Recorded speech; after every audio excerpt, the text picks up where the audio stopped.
नमस्कार दोस्तों, आपका स्वागत है मेरे YouTube चैनल में। आज हम रिव्यू करेंगे बुक ईट दैट फ्रॉग का, जो लिखा है ब्रायन ट्रेसी ने। आइए सबसे पहले इंट्रोडक्शन के बारे में जान लेते हैं। ब्रायन ट्रेसी कहते हैं कि हमें पॉसिबिलिटीज़ और अपॉर्चुनिटी की कमी नहीं है। हम आजकल जो है ना अपने ऑप्शंस में डूब रहे हैं।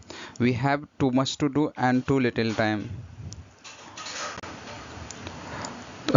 सेकेंड चैप्टर जो इंट्रोडक्शन में ब्रायन ट्रेसी कहते हैं कि आपको सिलेक्टिव होने की ज़रूरत है। You have to set clear priorities और getting important task completely quickly, then an average person could be better than a genius person.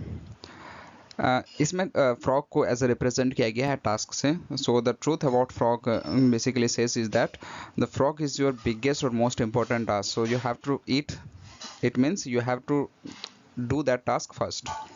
Rules, there are few rules which author says. Rule number 1, if you have to eat 2 frogs, eat the ugliest one first. मतलब अगर आपको 2 काम है, जो सबसे hard काम है वो सबसे पहले करिए। अगर आपको लाइव फ्रॉग खाना है तो doesn't way sit and look at it for very long. यानी आपको कोई काम करना है तो बैठ के रहने, आप उसको देखने से वो काम हो नहीं जाएगा, आपको तुरंत करना पड़ेगा।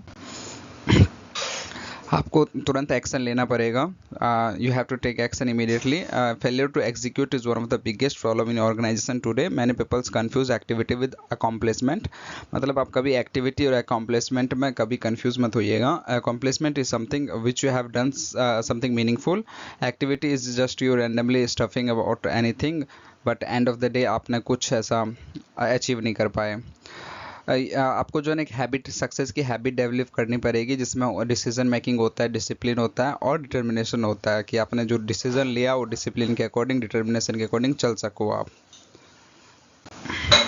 Okay, let's talk about the chapter first. Chapter first talks about the clarity is directly proportional to the productivity. So author की ये कहता है कि जितनी अधिक आपको क्लैरिटी होगी आपको अपने गोल के प्रति, आपको अपने डिसीजन के प्रति, उतनी ज़्यादा प्रोडक्टिविटी अच्छी होगी आपकी। जो एक सभी author maximum self help book में आपने देखा होगा, जो रूल आता है, great rule for success is think on paper. इसका मतलब क्या है कि आप जो भी आप सोचते हैं या फिर जो भी आपके गोल डिसाइड करने हैं, जो भी आपको डिसीजन लेना है, वो हमेशा आप लिखिए। That should be on return. इसमें एक आता है कि ओनली अबाउट 3% जो है एडल्ट हैं, उनका क्लियर और रिटर्न गोल है। और ये लोग जो है ना, जो नॉर्मल लोग जो अपना जिनके पास क्लियर और रिटर्न गोल नहीं है, उससे 5 और 10 गुना ज़्यादा सक्सेसफुल होते हैं। आइए जानते हैं 7 step of setting good and achieving goals, कैसे हम अचीव कर सकते हैं। 7 स्टेप जो ऑथर ने बताए हैं। Number 1 step, decide exactly what you want. आपको ये डिसाइड करना होगा कि आपको क्या चाहिए, बिल्कुल एग्जैक्टली। स्टेप 2 है, you have to create something, मतलब वही थिंक ऑन पेपर। आपको रिटर्न में होना चाहिए जिसको आप टच और फील कर सको, otherwise everything is just flashy और इमेजिनेशन पे हो गया वो। तीसरा होता है कि एक डेडलाइन आपको देना होगा, यहाँ तक कि आपको सब डेडलाइन भी देना होगा अगर कुछ छोटे मोटे टास्क हैं तो। अदरवाइज अगर आपने कोई डेडलाइन दी तो उसमें कोई अर्जेंसी नहीं होगी और आप कुछ नहीं कर पाओगे एंड तक। नंबर 4 ये है कि मेक अ लिस्ट। आपको जो गोल अचीव करने के लिए जो जो चीज़ करनी पड़ेगी उन सभी की लिस्ट बनाइए और कैसे आपको हासिल कर सकते हैं ये सारी चीज़ें लिखिए। नंबर 5 स्टेप है, आपको ऑर्गेनाइज करना पड़ेगा प्लान को प्रायोरिटी और सीक्वेंस वाइज, कि सबसे पहले कौन सा प्रायोरिटी वाइज आपको सीक्वेंस करना है। Number 6, you have to take action immediately. आप वेट नहीं कर सकते कि अच्छा ठीक है कब कल लेंगे परसों लेंगे। You have to take the action immediately. अगर आपका प्लान थोड़ा सा एवरेज भी है but still you have taken the action, तो आप कई हद तक आगे रहेंगे। नंबर 7 स्टेप जो कि मोस्ट इंपॉर्टेंट है, कंसिस्टेंसी होनी चाहिए, यानी कि पहले दिन करा फिर दूसरे दिन नहीं किया। Chapter 2 talk about planning. So ये बेसिकली ऑथर कहता है कि आपको हर एक डे जो है ना पहले से प्लान करना पड़ेगा, जिसमें एक एलन लेकिन का एक वो कोट है कि planning is bringing the future into the present so that you can do something about it now.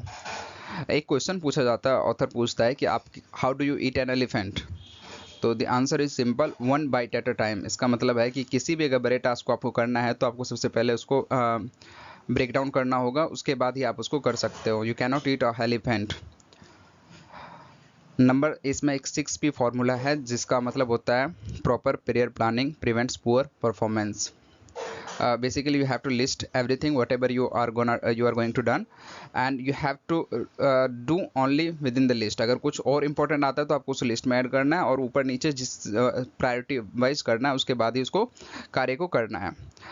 There are 90-10 rule in this. Author कहता है रूल ये कहता है कि this rule says that a person 10% of time that you spend planning and organizing your work before you begin will save you as much 90% of time in getting the job done. मतलब कि आपको 10% जो आपने planning में अपना time spend करोगे वो आपको 90% तक आगे आपका काम में मदद कर सकता है.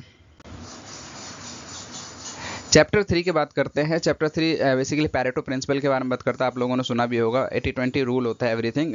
ये 80-20 रूल क्या कहता है कि आपका 80% जो रिजल्ट आता है किसी भी फील्ड में वो आपके 20% एफर्ट से आता है. पैरेटो प्रिंसिपल एक इटालियन इकोनॉमिस्ट था, उसने ये रूल दिया था. इसको वाइटल फ्यू ट्रैवल मैनी भी कहते हैं. इसमें आपको क्या है number of task versus importance of task. मतलब आपको कभी ये कंफ्यूज नहीं होना कि मैंने आज नंबर पे कभी कंफ्यूज नहीं होना. आपको ये देखना है कि कितने इंपॉर्टेंट टास्क आपने आज किए हैं. आपको अगर कोई भी कार्य करते हो तो आप सबसे पहले आप स्टार्ट करते हो तो आपको पहले सोचना होगा कि ये क्या मेरे वो 20% ऑफ माई एक्टिविटीज़ है जो 80% रिजल्ट लाता है. इसमें कुछ रूल्स ऑथर ने किए, वो रूल्स आपको मैं बताना चाहूँगा. Number 1, resist temptation to clear up small thing first. मतलब जो इंपॉर्टेंट चीज़ आपने डिसाइड किया है करने का उसके अलावा आप कोई छोटी चीज़ें या फिर कुछ स्मॉल चीज़ें करने का करते हो वो नहीं करना है. कोई भी लो वैल्यू टास्क आपको नहीं करना है वो, क्योंकि वो बार बार आते रहेंगे और आप उसी में फंस जाओगे. एक जो 3rd नंबर का रूल है कि जो रिक्वायर्ड टाइम, अगर कोई इंपॉर्टेंट और अनइम्पोर्टेंट काम जितना आप टाइम स्पेंड करोगे उतना ही टाइम लगेगा. तो बेसिकली हमें जितना हो सके इंपॉर्टेंट काम को करना है. Chapter 4 talks about consider the consequences, यानी आपको क्या हो सकता है वो कॉन्सिक्वेंसेस रखना है. और इसमें author talk about the basically the time horizon, कि कितना टाइम हॉरिजन हो सकता है has enormous impact on your life. कि आपकी लॉन्ग टर्म थिंकिंग है या शॉर्ट टर्म थिंकिंग है. जिसकी लॉन्ग टर्म थिंकिंग होती है वो बेटर डिसीजन लेता है अपने टाइम के according. Authors talk about what is the difference between successful person और अनसक्सेसफुल पर्सन. एक वर्ड होता है डिले ग्रेटिफिकेशन. इसका मतलब होता है कि डिले ग्रेटिफिकेशन, जो सक्सेसफुल पर्सन होता है वो अपने जो है ना ग्रेटिफिकेशन को डिले करता है. वो नहीं चाहता कि मुझे तुरंत अभी मिले, तुरंत अभी रिजल्ट मिले. वो ही उसके पेशेंस होता है उसके पास. छोटे मोटे शॉर्ट टर्म सेक्रीफाइसेस करने होते करता है और लॉन्ग टर्म सोचता है. अनसक्सेसफुल पर्सन जस्ट इसका ऑपोजिट है. तो आपको बेसिकली जब भी कुछ कार्य करना है प्रोडक्टिविटी से रिलेटेड 3 क्वेश्चन अपने आप से पूछने हैं. Number 1, what are the biggest frog that you have to eat to make the greatest contribution to your organization family life. What can I only do that if done well will make real difference? What is the most valuable use of my time right now? मोटा मोटा ये है कि आपको सबसे पहले ये देखना है कि आप ऐसा क्या कर सकते हैं जो कंट्रीब्यूशन सबसे ज़्यादा कंट्रीब्यूशन आएगा. कौन सी एक सिंगल एक्टिविटी जो सबसे ज़्यादा कंट्रीब्यूट करती है आपके ऑर्गेनाइजेशन के प्रति, आपकी फैमिली के प्रति, आपकी लाइफ के प्रति. और ऐसा मैं क्या कर सकता हूँ जो सिर्फ मैं ही कर सकता हूँ जो एक अच्छा डिफरेंस क्रिएट करेगा. और हमेशा अपने आप से ये पूछना है कि अभी सबसे बेस्ट यूज क्या हो सकता है मेरे टाइम का. एक लॉ ऑफ फोर्स एफिशिएंसी होता है. There is never enough time to do everything but there is always enough time to do the most important thing. यानी हर चीज़ करने के लिए तो आपके पास टाइम नहीं होगा, लेकिन एक इंपॉर्टेंट चीज़ करने के लिए आपके पास हमेशा टाइम रहता है. अब बात करेंगे चैप्टर 5 प्रैक्टिस क्रिएटिव प्रोक्रेस्टिनेशन. यानी ऑथर्स ये नहीं कहता कि आपको प्रोक्रेस्टिनेट नहीं करना चाहिए, ये सब कुछ नहीं करना चाहिए. ऑथर बेसिकली प्रमोट करता है कि आपको एक क्रिएटिव प्रोक्रेस्टिनेशन करना चाहिए. क्रिएटिव प्रोक्रेस्टिनेशन क्या होता है कि आपको ये डिसाइड करना होगा कि आप कौन सा काम करते हो, कौन सा काम आप टालते हो. एक हाई परफॉर्मर और लो परफॉर्मर यही डिफरेंस है कि वो क्या चीज़ चूज़ करता है प्रोक्रेस्टिनेट करने को.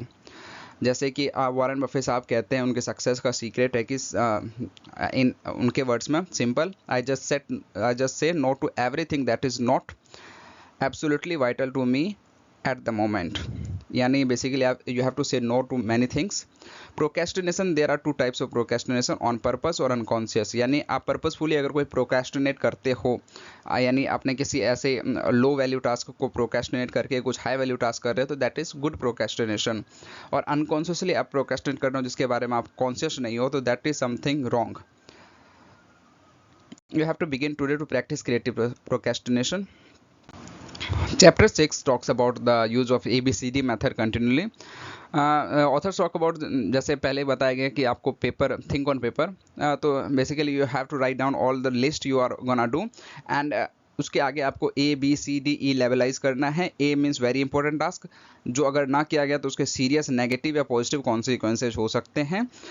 ऑप्शन B शुड डू, आपको करना चाहिए लेकिन माइल्ड कॉन्सिक्वेंसेज होंगे, ज़्यादा इशू नहीं होगा। नाइस टू डू, जो आपको करने में अच्छा लगता है जिसका कोई कॉन्सिक्वेंसेज नहीं है। Option D delegate to others, जो आप दूसरों को डेलीगेट कर सकते हो।